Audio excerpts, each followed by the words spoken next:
இந்த ஒரு வருஷம் குரு பகவானுடைய பார்வை அந்த ராகுவின் மீது படப்போகிறது அப்படிங்கிறதுனால இவங்களுக்கு வரப்போகிற அவமானத்தை குரு பகவான் தடுத்து விடுவார்.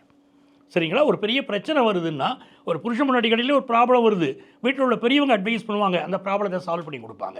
எப்படியாவது ஒரு வகையில் உங்களுக்கு வரக்கூடிய அவமானங்கள் துடைக்கப்படும். அது ஒரு நல்ல விஷயமா இருந்துகிட்ருக்கு.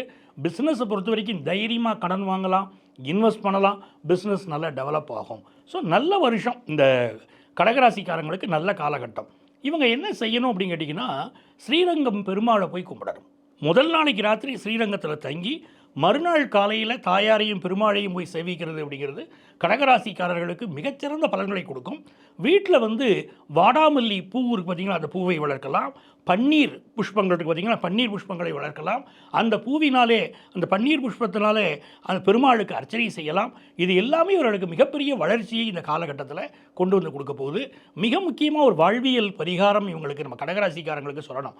இந்த யாருக்கெல்லாம் இவர்கள் இப்பொழுது தண்ணீர் தானம் செய்கிறார்களோ, குடிப்பதற்கு தண்ணீர் கொடுக்கிறார்களோ, அப்போ இவங்க வாழ்க்கையில் பிற்காலத்தில் பொருளாதார பிரச்சனைகள் இல்லாமல் அந்த தானம் காப்பாற்றும். ஸோ கடகராசிக்காரங்க தண்ணீர் தானம் செய்வது மிகப்பெரிய வாழ்க்கையை இவர்களுக்கு கொண்டு வந்து கொடுக்கும். நிறைய புரளிகள் இந்த காலகட்டத்தில் இவங்க மேலே வரும். இவங்களை பற்றிய புரளிகள் சமுதாயத்தில் வரும்.